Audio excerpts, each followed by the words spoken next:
오늘 미쳤습니다. 이슈가 좀 굉장히 많이 나왔거든요. 그리고 수급이 특정 섹터로 굉장히 강하게 쏠렸습니다. 이러한 쏠린 현상이 단순하게 그냥 보고 지나갈 것이 아니라 이미 예전에도 계속 강조를 드려왔지만 확실히 에너지 쪽 전력기기, 원전, 이번에도 이슈가 됐던 태양광까지도 이번에 다시 전력 쪽으로 많은 또 시장의 수급들이 쏠리고 있다. 그렇게 보시면 좋을 것 같고요. 게다가 또 겹 호재가 나왔습니다. 원전 쪽도 한수원과 이제 웨스팅하우스의 분쟁이 거의 끝났다. 이런 뉴스도 나왔죠. 즉 원전 쪽도 결국에는 이 대세 전력 부족 상승에 같이 탑승할 수 있지 않을까. 또 이런 기대감이 생기고 있습니다. 그러면 하나 둘씩 어떤 이슈들이 있었고 종목들마다 한 번씩 또 체크를 해보도록 하겠습니다. 오늘 시황 먼저 간단하게 말씀을 드린다면은 지수 자체는 별다른 재미는 없었어요. 그냥 보합권 내에서 왔다 갔다 했고요. 외국인은 2,000억 매도를 했습니다. 그러나 삼성전자의 대부분 매도가 나왔고요. 삼성전자 2,700억 매도. 그러나 하이닉스는 2,000억 매수. 확실히 계속 하이닉스만 매수를 하고 있는 모습입니다. 그리고 오전에 굉장히 강세를 보였던 거는 원전 쪽이 갭상승과 함께 호재와 함께 좀 전체적으로 한신기계, 두산에너빌리티 그 외에도 다양한 원전 종목들이 한 번씩 순환매가 들어왔습니다. 자, 그리고 엄청난 호재로 또 잠시 뒤에 뉴스와 함께 체크를 하겠지만 LS그룹이 일제히 급등이 나왔습니다. LS 에코에너지가 상한가를 갔고요. LS 네트워크스도 상한가, LS 머티리얼, 그 다음에 LS 일렉트릭까지 거의 20% 이렇게 상승이 나왔습니다. 그리고 또 장중에 유리기판까지 굉장히 날뛰었습니다. 어제는 좀 상대적으로 다른 종목들에 비해서 좀 소외를 받았는데 유리기판이 야 나도 못 참지, 나 엔비디아에 공급될 수 있다니까 SKC 이러면서 오늘 불을 뿜으면서 전고점 17만원까지 돌파가 나오면서 굉장히 또 강한 주도 테마의 역할을 했습니다. 확실히 끝나지 않습니다. 단기간에 끝날 만한 테마는 아니라고 계속 또 말씀을 드리기도 했었죠. 그 다음에 이번에 원전 쪽까지도 단기간에 끝날 만한 재료는 아니다. 그렇게 판단을 하고 있습니다. 또 조용히 갈 녀석들은 조용히 가고 있는 게 또 바로 로봇입니다. 로봇은 새해 첫 거래일 날 급등이 나왔던 테마죠. 이번에 레인보우 로보틱스가 다시 한 번 더 신고가를 기록을 했고요. 그 다음에 조용히 계속 가고 있는 거 로보티즈, 예전에 로보티즈 그 뉴스 함께 봤잖아요. 일개미랑 집개미 해가지고 밖에서 일하는 로봇을 일개미, 실내에서 일하는 로봇을 집개미 이렇게 해가지고 그렇게 지금 이제 수출도 이루어지고 있고 또 그런 재료 때문에 웬만큼 조정이 잘 안 나오네요. 계속 상승이 나오고 있습니다. 무려 한 달 만에 150% 정도 상승을 보이면서 130% 정도 상승을 보이면서 로봇주 내에서도 살짝 이제 옥석이나 희비가 좀 갈리고 있습니다. 덜 가는 친구들이 있고 이렇게 잘 가는 종목들도 있고요. 그 외에도 SPG 같은 종목도 잘 버티고 전체적으로 로봇주들 양호한 모습을 보이고 있다 정도로 정리를 하겠습니다. 그 다음에 또 조용히 횡보하고 있는 거는 우크라이나 재건 정도? 아무래도 우크라이나 재건 애들이 쉽게 또 빠지지 않는 이유 중에 하나는 다음 주 트럼프의 취임일이 있기 때문에 그 이후에 또 바로 전쟁 종식한다 이런 얘기 나오는 거 아니냐, 지금 그 기대감으로 갖고 있는 분들이 우크라이나 재건 쪽까지도 이제 테마성으로 보고 있다. 그렇게 정리를 하겠습니다. 우크라이나 재건도 이 정도 테마 내에서 오늘 좀 잘 움직였고요. 그 외에는 어제 하이닉스가 잘 수급이 들어왔잖아요. 그래서 오늘 반도체 소부장 애들, 반도체 종목들도 일제히 또 강세를 보인 종목들이 꽤 있었습니다. 그래서 반도체까지 좋았다. 그래서 반도체까지 굉장히 좋았다. 그렇게 볼 수가 있습니다. 자, 그러면 이슈와 함께 하나둘씩 다음 주도 계속 관심 있게 봐야 되는 테마, 섹터는 어디가 있는가 보도록 하겠습니다. 첫 번째 소식은 트럼프 암호화폐 정책 우선순위로 두는 행정명령을 발표 계획을 하고 있다라는 소식입니다. 최근에 법무부가 갖고 있는 또 비트코인을 매도할 거다 이런 얘기도 있었고 나스닥의 조정도 있었고 그래서 좀 하락을 함께 했었죠. 그래서 9만 달러 정도까지 하락을 했었는데 그게 기회였다니. 역시 비트코인 하락하면 기회인가? 막상 9만 달러 왔을 때 고민을 많이 하긴 했거든요. 그런데 조금 더 고민하는 사이에 역시 또 지금 보니까 또 10만 달러예요. 10만 달러. 다시 또 금방 회복을 하는 모습이고요. 또 트럼프 이후에 전략자산으로 비축을 한다라는 내용이 있으니까 거기에 따른 또 기대감으로 또 슬금슬금 올라오고 있습니다. 여기서 보시면은 고가적 비트코인 비축량 핵심으로 이제 전환하겠다. 이런 얘기가 또 나왔다고 합니다. 예전에도 나왔던 얘기인데 또 다시 한 번 더 부각됐다. 그 정도로 보시면 될 것 같습니다. 그 다음에 이거죠.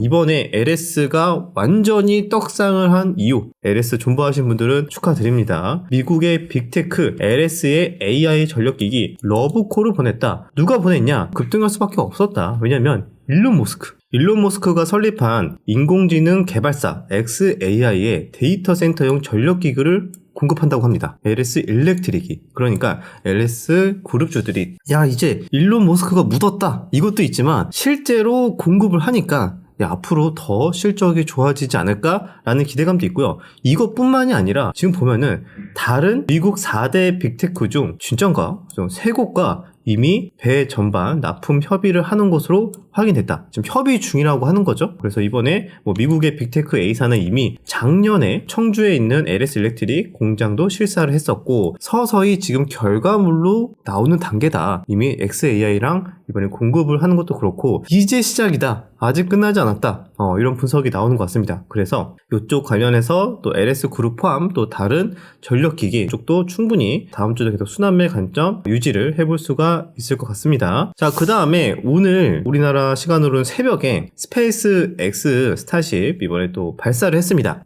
그런데 결과는 좀 안타깝지만 거의 실패한 것 같아요. 왜냐면 여기 뉴스에서는 절반의 성공이라고는 했지만 그래도 2단 우주선이 부스터와 분리 후에 통신이 두절돼서 사라졌다고 합니다. 그래서 스페이스 X 측이 어떻게 표현을 했냐면 우주선이 사라졌습니다. 이렇게 얘기를 했다고 합니다. 그래서 원인을 지금 며칠 동안 계속 찾아볼 거다라고 하는데 거의 이 정도면은 사실상 안타깝지만 실패 정도로 볼 수가 있겠죠? 그런데 매번 쏘니까 계속 또 좋은 소식들 나올 것 같습니다. 그 다음에 중국에서는 중국 작년 연간 경제 성장률 5% 목표치를 달성했다라는 내용이고요. 가볍게 보시면 좋을 것 같습니다. 그 다음에 한국 증시 코스피 반등을 주도했던 주체가 누구냐? 우리 예전에도 봤었죠. 수급이 좀 하락하면은 누가 받쳐준다? 연기금이 사준다. 그래서 알고 보니까 지난 한 달간 좀 계산을 해보니까 연기금이 1조 9천억이나 샀다고 합니다. 그래서 지금 우리나라 지수 하방을 더 이상 하락하지 못하게 단단하게 지금 받쳐주고 있다.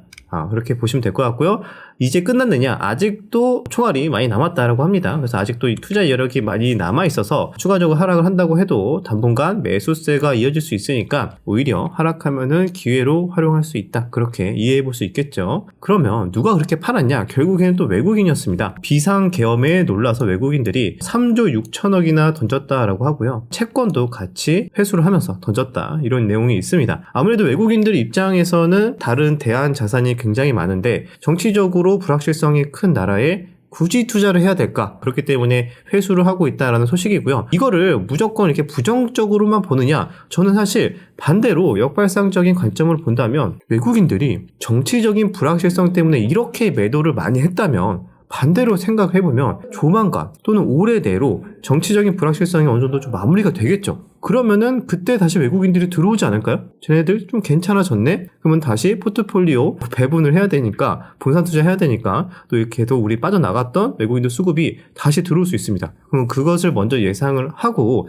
지금은 국장이 어느 정도 투자를 해볼 만한 시기가 될 수도 있다. 이렇게 이해를 하시면 좋을 것 같습니다. 그 다음에 양자 관련된 소식도 계속 나오고 있습니다. 우리 좀 최근에도 마이크로소프트도 그렇고 이제 젠스당도 그렇고 다시 또 긍정적으로 좀 얘기가 나오고 있었죠. 이번에 미국 에너지부에서는 양자 산업 육성에 9천억을 투입을 한다. 이런 소식도 있었습니다. 자, 그 다음에 우크라이나 재건. 이제 곧 정말 재건이 되나? 많은 분들이 반신반의하면서 지금 지켜보고 있습니다. 트럼프가 정말 어떻게 할지 진짜 궁금하죠? 그런데 지금 협상을 앞두고 있어서 그런 건지 여전히 우크라이나와 러시아는 막판 총공세로 서로 치열하게 공격을 하고 있다.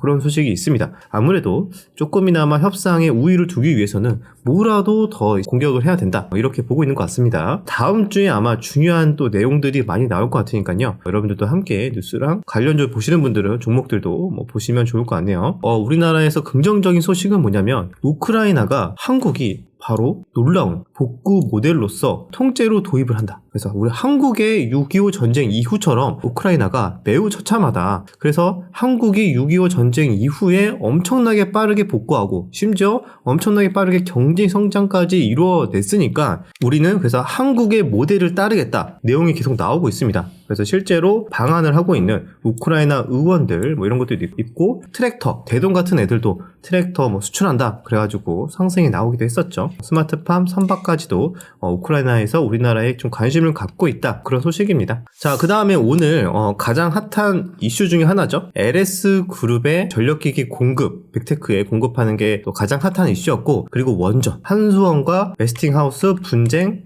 타결. 팀 코러스. 팀 코러스가 뭐냐면 이제 코리아와 US 합쳐서 우리 이제 함께 가자는 거예요. 그동안 주구장창 싸우면서 수출하려고 하면은 또 발목 잡고 수출하려고 하면 발목 잡고 그것 때문에 사실 원전 쪽이 미국은 가는데 우리나라는 못 가고 뭔가 이제 뒤숭숭했단 말이죠. 그거 플러스 우리나라가 이제 자체적으로 좀 해결을 해야 되는 문제긴 하지만 지배구조 문제란 뭐 상법 개정 이런 것들이 그 부분까지 정말 개선이 된다면 야 진짜 날아가지 않을까 그렇게 생각이 좀 드는데 아무튼 이번에 답답하게 만들었던 첫 단추가 풀렸습니다.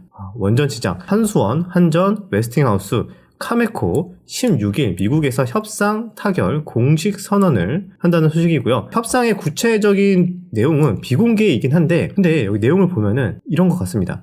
그래 우리 적당히 나눠 먹자 약간 그런 내용인 것 같거든요. 일부 웨스팅하우스의 일정 부분 일감을 주고 그 다음에 앞으로 향후 원전 수출도 공동 추진하는 내용의 합의안이 추측된다 라고 합니다. 자 그러면 이게 굉장히 긍정적인 소식인 게 미국과 함께 수출 시장을 넓히고 적극적으로 대응을 한다는 거잖아요. 이제 막 미국도 그렇고 전 세계가 전력 부족으로 원전, SMR 투자에 정말 빅테크들도 다 뛰어들고 있는데 계속 지금 싸우고 있을 상황이 아니다 우리. 야 지금 이제 막 빅사이클 시장인 것 같아. 정신 차려 우리 계속 싸우고 있을 때가 아니야. 적당히 합의하고 그래 나눠 먹자. 나눠 먹어도 지금 너무 많아서 원전은 뭐 앞으로 뭐 10년 동안 뭐 100기를 짓는다 막 이런 얘기도 있는데 우리 지금 싸우고 있을 때가 아니다. 이제 함께 파이팅 하자 이런 내용이 나온 것 같습니다. 그래서 이제 이전에 그렇게 딴지를 걸었던 CEO도 사임을 하고 이제 새롭게 출발하는 그런 모습으로 보시면 될 것 같고요. 이러면은 잠재력이 굉장히 많이 풀리게 되겠죠. 원전 쪽도 그렇게 보시면은 그동안 좀 답답했던 원전에서 수급이 추가적으로 강하게 쏠리는지 이런 것들도 다음 주 중요 관전 포인트가 될 것 같습니다. 그 다음은 로봇. 로봇이 이제는 문 앞까지 온다. 택배 업계 로봇 배송 시대가 열린다라고 합니다. 정말 빠르죠. 아직은 지금 준비 단계이긴 하지만 이게 상용화를 위해서 3단계 실증을 뭐 하고 있다. 그리고 이게 정말 되면은 택배까지도 로봇들이 하는 세상. 그러면은 로봇에 대한 수요 관련된 부품 이런 종목들은 계속 관심을 많이 받을 수밖에 없습니다. 그래서 로봇주가 지금 쉽게 꺾이지 않는 이유 계속 세상이 바뀌고 있다. 피지컬 AI 이번에 엔비디아가 아주 강하게 이제는 궁극적으로 우리가 가야 할 목표는 피지컬 AI다. 이런 식으로 얘기를 했거든요. 그렇기 때문에 로봇 쪽도 다음 주 체크를 해야 될 것 같습니다. 자 오늘의 유머입니다. 힘들 때 웃는 머스크. 사실 이번에 머스크가 웃는 거는 힘들어서 웃는 게 아닌 것 같아요. 힘들지 않습니다. 지금 가장 행복한 시기를 보내고 있다라고 생각이 들고요. 아무튼 이번에 일론 머스크가 이렇게 얘기했다고 합니다. 이거 보시면은 동영상이 이제 실패하는 모습인 것 같거든요. 스페이스X 발사. 그래서 일론 머스크가 이렇게 SNS에 이렇게 올렸다고 합니다. 성공은 불확실하지만 재밌었잖아. 한잔해. 이렇게 얘기를 했다고 하고요. 재밌었으면 됐어. 실패한 것 같은데 너네들 재밌었으면 난 그걸로 만족한다. 왜? 난 돈은 너무 많거든. 그리고 이제 앞으로 내 세상이거든. 언제든지 난 쏠 수 있어. 즐기자. 그런 여유가 있는 것 같습니다. 그래서 오늘의 유머는 실패했지만 재밌었지? 이렇게 일론 머스크의 한마디였다. 그렇게 말씀을 드리도록 하겠습니다. 그러면은 이 정도 준비한 내용을 말씀을 드렸고요. 다음 주도 수급이 어디로 몰릴까? 힌트가 우리 오늘 뉴스 쭉 보시면서 아마 힌트를 다 얻으셨을 거라고 생각이 듭니다. 뭐뭐 다뤘었죠? 전력기기 애들 다뤘고 그 다음에 유리기판은 뉴스는 따로 없었지만 유리기판 애들 일제히 수급이 세게 들어왔고 또 에너지 쪽 그죠? 원전 다시 여러가지 겹 호재가 나왔다. 그 다음에 태양광 어제에 이어서 오늘도 충분히 추세 유지가 잘 되고 있고요. 그 다음에 로봇에 관련된 얘기 그 다음에 또 우크라이나 재건까지 이런 섹터 테마들 잘 체크하시고 본인의 관점대로 이제 대응하시면은 좋은 결과 있지 않을까 생각합니다. 여기 내에서 다음 주 차분하게 시나리오 준비하시면서 무엇보다 여러분들 단기 매매 뭐 트레이딩도 좋지만 사실 좀 더 긴 호흡을 보고 세상의 변화를 읽고 거기에 맞게 어느 정도는 좀 길게 가져가 보는 연습 이런 것들도 해보시면은 뭐 좋지 않을까 그런 생각이 듭니다. 오늘 영상 여기까지 하고요. 주말에는 차트 스터디 우리 저번에 우리 명훈이랑 했던 2부가 올라갈 예정이니까요. 주말에 한번 함께 보시면은 그것도 많은 도움이 될 것 같습니다. 저는 다음 영상에서 뵙도록 할게요.